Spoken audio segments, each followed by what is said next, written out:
আকাশবাণী কলকাতা। খবর পড়ছি পার্থপ্রতিম মিত্র। প্রথমে বিশেষ বিশেষ খবর। প্রধানমন্ত্রী নরেন্দ্র মোদী বাবা সাহেব আম্বেদকর জন্ম জয়ন্তী উপলক্ষে আগামীকাল হরিয়ানা যাচ্ছেন। হিসারে পৌঁছে তিনি বিমানবন্দরের নতুন টার্মিনালের শিলান্যাস করবেন। স্বরাষ্ট্রমন্ত্রী অমিত শাহ আজ মধ্যপ্রদেশ সরকার আয়োজিত একটি অনুষ্ঠানে যোগ দিতে ভোপাল যাচ্ছেন।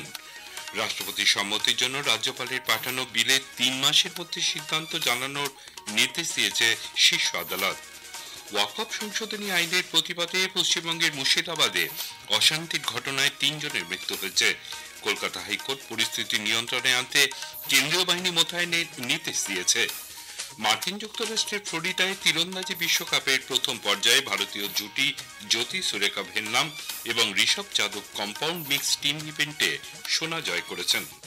লিগ সিল জয়ের পর আইএসএল কাপ চ্যাম্পিয়ন হল মোহনবাগান। আসছি বিস্তারিত খবরে। প্রধানমন্ত্রী নরেন্দ্র মোদী বাবা সাহেব আম্বেদকর জন্ম জয়ন্তী উপলক্ষে আগামীকাল হরিয়ানা যাচ্ছেন। হিসারে পৌঁছে তিনি বিমানবন্দরের নতুন টার্মিনালের শিলান্যাস করবেন। একই সঙ্গে হিসার থেকে অযোধ্যা যাওয়ার বাণিজ্যিক বিমানের যাত্রারও সূচনা করবেন তিনি। পরে তিনি একটি জনসভায় যোগদান করবেন। অপরাহ্নে যমুনানগর একাধিক উন্নয়নমূলক প্রকল্পেরও শিলান্যাস করবেন। সাধারণ জনগণের কাছে বিমান যাত্রাকে নিরাপদ এবং সাশ্রয়ী করে তোলার প্রতিশ্রুতি অনুযায়ী হিসারে মহারাজা অগ্রসেন বিমানবন্দরের নতুন টার্মিনাল ভবনের শিলান্যাসে করার পাশাপাশি এই ভবনটি নির্মাণে 410 কোটি টাকা ব্যয় করা হবে বলে তিনি জানান। এই অঞ্চলে বিদ্যুৎ সরবরাহের পরিকাঠামো উন্নত করতে যমুনানগরে দীনবন্ধু ছোটুরাম তাপবিদ্যুৎ কেন্দ্রেরও শিলান্যাস করবেন তিনি। এর জন্য খরচ হবে 8,470 কোটি টাকা। এই বিদ্যুৎ কেন্দ্র নির্মিত হলে হরিয়ানা শিল্পক্ষেত্রে স্বাবলম্বী হবে। প্রধানমন্ত্রী গোবর্ধন প্রকল্পেরও শিলান্যাস করবেন। স্বরাষ্ট্রমন্ত্রী অমিত শাহ আজ মধ্যপ্রদেশ সরকার আয়োজিত একটি অনুষ্ঠানে যোগ দিতে ভোপাল যাচ্ছেন। অনুষ্ঠানে দুগ্ধ এবং দুগ্ধজাত পণ্যের সঙ্গে যুক্ত সংশ্লিষ্ট প্রতিনিধিরা এই অনুষ্ঠানে যোগ দেবেন। রাজ্যে দুগ্ধজাত পণ্যের উন্নতির লক্ষ্যে মধ্যপ্রদেশ সরকারের এটি একটি গুরুত্বপূর্ণ পদক্ষেপ। রাজ্য সরকার 3,000 দুগ্ধ কমিটি বাড়ানোর লক্ষ্যমাত্রা নিয়েছে।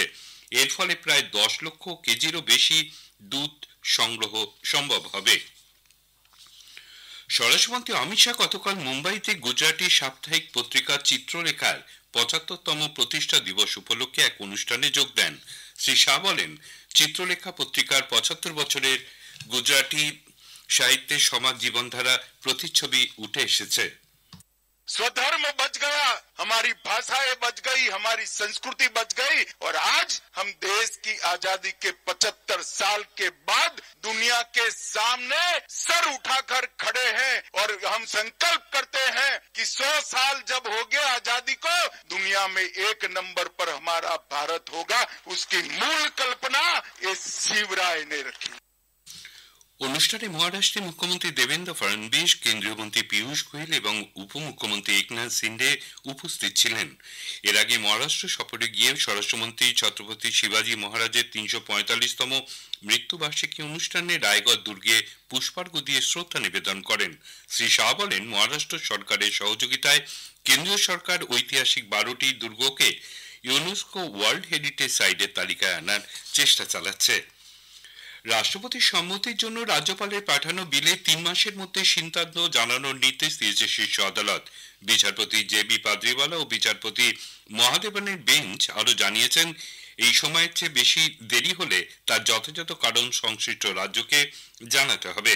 তামিলনাড়ুর রাজ্যপাল আর.এন. রবির 10টি বিল ফেলে রাখার সিদ্ধান্ত খারিজ করে বেঞ্চ বলেছে, রাজ্যপালের পাঠানো বিলগুলিতে সিদ্ধান্ত নিতে রাষ্ট্রপতির কখনোই 3 মাসের বেশি সময় নেওয়া উচিত নয়।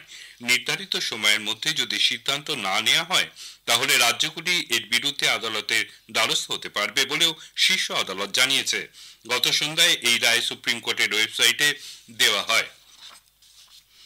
রোজভ্যালি চিটফান্ড কাণ্ডে প্রতারিতদের টাকা ফেরতের জন্য কেন্দ্রীয় অর্থমন্ত্রক আজ এক সংক্রান্ত অ্যাসেট ডিসপোজাল কমিটি এডিসির হাতে 515 কোটি টাকার বেশি মূল্যের ডিমান্ড ড্রাফট তুলে দিয়েছে।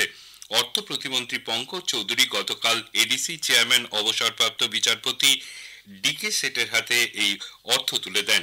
ইডির অধিকর্তা রাহুল নবীন এবং আধিকারিকরা সেখানে উপস্থিত ছিলেন। প্রায় 7.5 লক্ষ ক্ষতিগ্রস্ত, এর ফলে তাদের টাকা ফেরত পাবেন বলে মনে করা হচ্ছে। এর আগে ইডি 22 কোটি টাকা কমিটির হাতে তুলে দিয়েছিল। প্রবীণ বিজেপি নেতা ন্যাশনাল এক্সিকিউটিভ মেম্বার মনোরঞ্জন কালিয়ার জলন্ধরের বাড়িতে গ্রেনেড হামলার মূল অভিযুক্তকে পাঞ্জাব পুলিশ গ্রেপ্তার করেছে। রাজ্য পুলিশের প্রধান গৌরব যাদব সামাজিক মাধ্যমে দাবি করেছেন, উত্তরপ্রদেশের আমরোহর বাসিন্দা সঈদুল আমিনকে মূল অভিযুক্ত হিসেবে গতকাল দিল্লি থেকে গ্রেপ্তার করা হয়েছে। 7 এপ্রিল মাঝরাতে প্রবীণ ওই বিজেপি নেতার বাড়িতে হামলার ঘটনায় সঈদুল মূল অভিযুক্ত ছিল।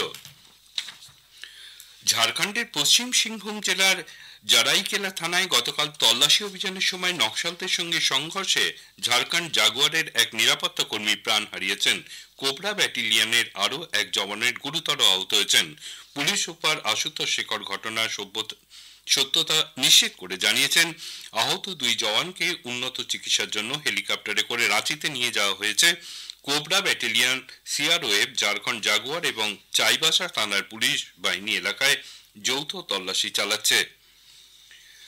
ছত্তিশগড়ের বিজাপুর জেলার নিরাপত্তা বাহিনীর সঙ্গে সংঘর্ষে 3 মাওবাদী নিহত হয়েছে।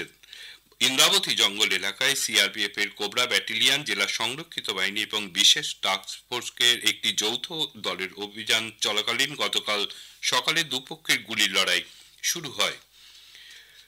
নিহত 2 মাওবাদীর দেহ উদ্ধার হয়েছে। ঘটনাস্থল থেকে পাওয়া গেছে বিপুল পরিমাণ অস্ত্র ও গোলাবারুদ। এবারে স্পটলাইটের বিষয়ে সুপুষ্টি পক্ষ অংশ নিয়েছেন পশ্চিমবঙ্গ সরকারের নারী, শিশু বিকাশ ও সমাজ কল্যাণ দপ্তরের অধীন সুসংহত শিশু বিকাশ সেবা প্রকল্প প্রাধিকরণের যুগ্ম অধিকর্তা দেবারতী সরকার। কথা বলেছেন কল্যাণ লাহা। 3টি পর্বে বিভক্ত এই আলোচনার প্রথম পর্ব শুনবেন আজ রাত 8:30টায় সঞ্চয়িতা প্রচার তরঙ্গ এবং আকাশবাণী সংবাদের সোশ্যাল মিডিয়া প্ল্যাটফর্মে। এই খবর শুনছেন আকাশবাণী কলকাতা কেন্দ্র থেকে। আমাদের সংবাদ শোনা যাচ্ছে ইউটিউব চ্যানেল আকাশবাণী সংবাদ বাংলা, ফেসবুক ও ইনস্টাগ্রাম আকাশবাণী সংবাদ কলকাতা এবং এক্স হ্যান্ডেল এআইআর নিউজ কলকাতাতে। ওয়াকফ সংশোধনী আইনকে কেন্দ্র করে পশ্চিমবঙ্গের মুর্শিদাবাদে গতকাল হিংসায় 3 জনের মৃত্যুর খবর মিলেছে। সুতির সাজুর মোড়ে আন্দোলনকারী ও পুলিশের খণ্ডযুদ্ধে গুলিবিদ্ধ যুবকের মুর্শিদাবাদ মেডিকেল কলেজ হাসপাতালে মৃত্যু হয়েছে। অন্যদিকে দুষ্কৃতীরা শামশেরগঞ্জের জাফরাবাদে বাড়ি ঢুকে হামলা চালালে বাবা ও ছেলের মৃত্যু হয়। গতকাল বাড়ি থেকে রক্তাক্ত মৃতদেহগুলি উদ্ধার করে পুলিশ। ঘটনার তদন্ত করছে পুলিশ। ওয়াকফ সংশোধনী আইনের প্রতিবাদে মুর্শিদাবাদে অশান্তির ঘটনায় কেন্দ্রীয় বাহিনী মোতায়েনের নির্দেশ দিয়েছে কলকাতা হাইকোর্ট। রাজ্যের বেশ কয়েকটি জায়গায় অশান্তির অভিযোগ তুলে হাইকোর্টে মামলা করেন বিধানসভার বিরোধী দলনেতা শুভেন্দু অধিকারী। গতকাল বিচারপতি সৌমেন সেন এবং বিচারপতি রাজা বসু চৌধুরীর বিশেষ ডিভিশন বেঞ্চে মামলা শুনানি হয়। রাজ্যের কয়েকটি জেলায় কেন্দ্রীয় বাহিনী মোতায়েনের আর্জি জানান শুভেন্দুবাবু। রাজ্যের আইনজীবী শুরুতে তাতে আপত্তি জানান। হাইকোর্টে রাজ্য জানায়, পুলিশের উচ্চপদস্থ আধিকারিকরা পরিস্থিতি সামলানোর জন্য সেখানে রয়েছেন। সীমান্তরক্ষী বাহিনীর কাছ থেকেও সাহায্য নেওয়া হচ্ছে। কেন্দ্রীয় বাহিনী মোতায়েন করা হলে আপত্তি কোথায় তা জানতে চায় আদালত। সওয়াল জবাব চলাকালীন ডিভিশন বেঞ্চ পর্যবেক্ষণে জানায়, যে ধরনের অভিযোগ আসছে তাতে চোখ বন্ধ করে থাকা যায় না। প্রশাসন চাইলে অন্য জায়গাতেও কেন্দ্রীয় বাহিনী মোতায়েন করা যেতে পারে। মুর্শিদাবাদ জেলায় হিংসার ঘটনার পরিপ্রেক্ষিতে কেন্দ্রীয় স্বরাষ্ট্র সচিব গোবিন্দ মোহন গতকাল পশ্চিমবঙ্গের মুখ্য সচিব এবং পুলিশের মহানির্দেশকের সঙ্গে ভিডিও কনফারেন্সে কথা বলেছেন। পশ্চিমবঙ্গের ডিজিপি জানিয়েছেন, পরিস্থিতি উত্তেজনাপূর্ণ হলেও নিয়ন্ত্রণে রয়েছে। পরিস্থিতির দিকে কড়া নজর রাখা হচ্ছে। 150-রও বেশি গ্রেপ্তার হয়েছে। আইন শৃঙ্খলা নিয়ন্ত্রণের এ ব্যাপারে সহায়তা করছে বিএসএফ। উত্তর চীন এবং বেজিং এ গতকাল ঝড়ের তাণ্ডবে কয়েক হাজার উড়ান বাতিল হয়ে গেছে। বিপর্যস্ত হয়ে পড়েছে রেল পরিষেবা। সংবাদ সংস্থা জানিয়েছে, রাজধানীর প্রধান 2টি বিমানবন্দরে বিমান বাতিলের সংখ্যা 838। মার্কিন যুক্তরাষ্ট্রের ফ্লোরিডায় তীরন্দাজি বিশ্বকাপের প্রথম পর্যায়ে ভারতীয় জুটি জ্যোতি সুরেখা ভেন্নাম এবং Rishabh Yadav compound mix team ইভেন্টে সোনা জয় করেছেন। ভারতীয় জুটি চীনা তাইপেইর কুয়াং আই জৌ এবং চেন চি লুন জুটিকে 153-151 পয়েন্টে হারিয়ে দেন। লিগ সিল জয়ের পর আইএসএল কাপ চ্যাম্পিয়ন হলো মোহনবাগান। যুবভারতী ক্রীড়াঙ্গনে উত্তেজনাপূর্ণ এই গতকালের ম্যাচে বেঙ্গালুরু এফসিকে 2-1 করে হারিয়ে দিয়েছে মোহনবাগান। 49 মিনিটের মাথায় আলবার্তো রদ্রিগেজের আত্মঘাতী গোলে মোহনবাগান পিছিয়ে পড়লে 72 মিনিটে জেমস কামিন্স ও 96 মিনিটে গোল করেন জেমি ম্যাকলারেন। মুম্বাই এফসির পর মোহনবাগানই সেই দ্বিতীয় দল যাদের দখলে একই মরশুমে লিগ সিল্ড ও কাপ জেতার খেতাব থাকলো। শেষ করার আগে খবরের বিশেষ অংশ আরেকবার। প্রধানমন্ত্রী নরেন্দ্র মোদী বাবা সাহেব আম্বেদকর জন্মজয়ন্তী উপলক্ষে আগামীকাল হরিয়ানায় যাচ্ছেন। স্বরাষ্ট্রমন্ত্রী অমিত শাহ মধ্যপ্রদেশ সরকার আয়োজিত একটি অনুষ্ঠানে যোগ দিতে ভোপাল যাচ্ছেন। রাষ্ট্রপতির সম্মতির জন্য রাজ্যপালের পাঠানো বিলে 3 মাসের মধ্যে সিদ্ধান্ত জানানোর নির্দেশ দিয়েছে শীর্ষ আদালত। খবর এখনকার মতো শেষ হলো। এর পরের খবর 7:25 মিনিটে।